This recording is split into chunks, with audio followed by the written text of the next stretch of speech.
The PM of Bangladesh, Sheikh Hasina, recently resigned and fled the country. Protesters literally stormed her house on Monday. They're toppling her father's statues everywhere. Her party leaders are being lynched. This was after protesters entered the PM's official residence in the middle of a military curfew, where they were seen carrying out looted furniture and TVs. The Bangladesh army has said that an interim government will now take over. Several people have been killed so far since protests took place across the country demanding the removal of quotas in government jobs. Sheikh Hasina and the government of her Awami League political party are at the center of these protests. Protests that have resulted in 250 people dead, thousands injured, and over 11,000 arrests. Internet is suspended and all the schools and colleges have been shut down. The common man is out on the roads fighting the military forces. But why are they protesting? Well, the reason behind their protest is reservation. Bangladesh has a 56% reservation quota for various groups, including children of freedom fighters, disabled people, and women. So only 44% of jobs are available for the general public to get on the basis of merit.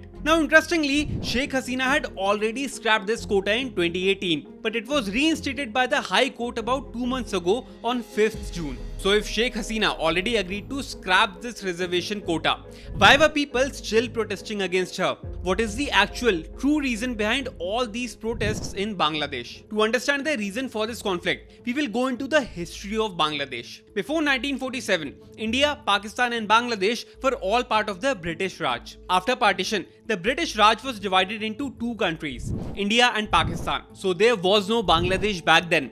It was known as East Pakistan, while the present-day Pakistan was known as West Pakistan. But East Pakistan faced heavy discrimination from West Pakistan right from the beginning. East Pakistan was a Bengali-dominated area, but West Pakistan consistently tried to impose Urdu as the sole national language for the entire country. Then East Pakistan was also the major exporter of jute. Between 1950 and 1970, it was responsible for roughly 70% of Pakistan's total export earnings. But despite generating more revenue and having a larger population, it received only about 25% of the total development funds of Pakistan. But the trigger point actually came in the 1970 general elections. Voting took place in 300 constituencies, out of which 162 were in East Pakistan and 138 in West Pakistan. But almost all the seats in East Pakistan were won by the Awami League, led by Sheikh Mujibur Rahman. So democratically, his party should have been declared the winner and formed the government at the center, controlling East Pakistan as well as West Pakistan. But recall that the power was concentrated in West Pakistan at this time, and the Pakistan military chief at that time, Yahya Khan, could not digest the fact that a party from East would rule Pakistan. So he dismissed the results of the election. But Sheikh Mujibur Rahman and his Awami League had the support of the people of East Pakistan, and he launched a civil disobedience movement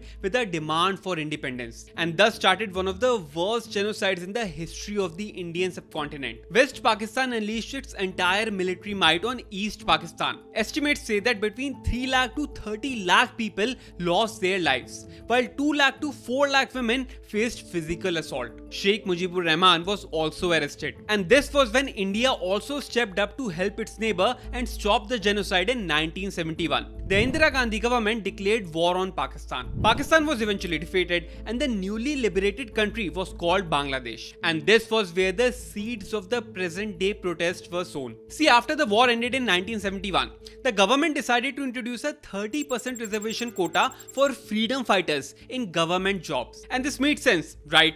The freedom fighters had put their lives on the line to liberate the country, and they should have been rewarded for their bravery. Now, along with this 30% reservation for freedom fighters, there is a 10% reservation for people from backward areas, another 10% for women, 5% for ethnic minorities, and 1% for people with disabilities. So a total of 56% of the total jobs are reserved, leaving only 44% for people to score on merit. Now, what exactly is it that the protesters are demanding right now? See, after the war of 1972, the quota was just for the freedom fighters, and people were fine with that. But in 1997, the quota was modified to include the children of freedom fighters as well. And then in 2010, the quota was modified once again to include their grandchildren as well. So the general public was like, this is not fair. Why would someone's grandchildren or great-grandchildren get a reservation when their fathers and grandfathers already received it? And people are particularly angry about it because of the overall unemployment scenario in Bangladesh. The Telegraph reported that the Bangladesh government claims that the unemployment rate in the country is 3.3% with 23.5 lakh jobless citizens. But a 2023 survey found that 39% of youth in Bangladesh between the ages of 15 and 24 or 1.2 crore people neither have a job nor are studying anything. 39% of the youth are just sitting idle, jobless and without any source of income. So although protests of this magnitude are unfortunate, they make perfect sense. And the people came forward with a reasonable demand. Only ethnic minorities and people with disabilities, groups of people who actually need reservations, should get the reservation. The rest of it should be removed. The anti-quota movement first gained momentum way back in 2018. And as a result of the public pressure, the government had removed the quota for first and second class jobs in Bangladesh. Now, this should have meant a peaceful end to the protests from the public forever, right? And for a brief moment, it really did look like that was the end of this controversy. But then something strange happened.